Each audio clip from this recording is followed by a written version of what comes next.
Greetings once again, and thanks so much for joining us today. This is Dennis Kelly of First Impressions Media, and we are up to video number 6 in our series of 10, the top 10 advertising mistakes and how to fix them. We've covered a lot of ground so far, and thanks very much for staying with me through this. These are very intertwined tips and observations. As you've already seen, there is some crossover from one tip to another. They all stand on their own, but they are all powerful connections, not the least of which is today's tip number 6. And for many small to medium-sized advertisers who perhaps don't have the resources to have a marketing or media person on staff, they are sometimes at the mercy of whoever comes in proposing to sell them advertising space or time or an opportunity in any newspaper, radio, magazine, online opportunity, out of home. And that can be quite daunting and quite intimidating because, well, you like to believe that these guys are the professionals. This is their livelihood. It's what they do. Certainly they would not steer me wrong, certainly not intentionally. So why don't I just keep endorsing them and writing a check every month for X number of dollars that we may or may not have, and hope that they will be able to direct some business my way. Yeah, you've seen what happens when that happens.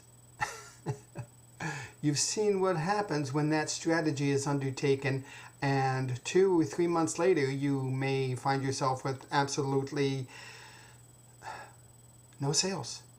Well, what happened? We spent $5, $10, $20, $30, $50,000 with you, and well, you just have to keep your measurement out. You just have to keep your media out there, keep the name going, and keep your profile up there. Well, there's a certain grain of truth in that, but you should be able to determine pretty quickly if your ads are working. And that's why we suggested right at the outset to test the ads and to code them and identify them. And if they're working, you will see those results very quickly and you can adjust it. If you don't give yourself or your ads a response mechanism, how are you ever going to know what's triggering the cash register? You will certainly know what's not if nobody's coming in.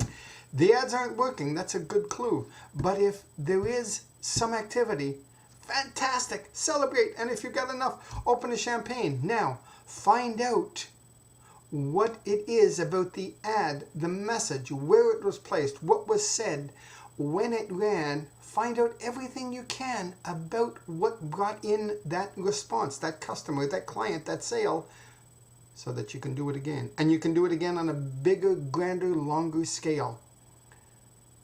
The sales reps that I've met through the years, as I've mentioned earlier, are in the majority very nice people. I have some wonderful relationships with many of them, some of them going back decades. And that's fantastic because they have always been very helpful and proven themselves to me as reliable in letting me do my job to help our client achieve their goals.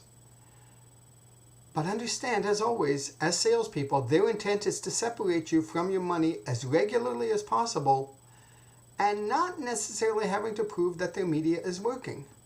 When they sign you up for as many ads as they can, as fast as they can, and convince you that theirs is the absolute best place for your sales message to be, please don't be so quick to sign that check. And here's how you fix this.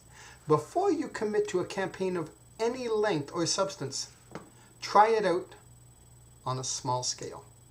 If your ad has the right appeal, provides a solution, gives a call to action, then you should see the results quickly and not have to be out there months on end waiting for someone to initiate trial and try your product or service. This is where testing and coding and tracking your ads pays for itself in spades. If the magazine, the website, the TV spot, the radio commercial isn't triggering responses, then it's time to try something else. But as I mentioned right at the beginning, you have to test it. And you have to find out for your own satisfaction and for your own wallet what's working and what isn't, so you know how to improve it for the next time. Speaking of the next time, this is Dennis Kelly of First Impressions Media, inviting you once again to www.firstimpressionsmedia.ca, and I look forward to seeing you on the next video.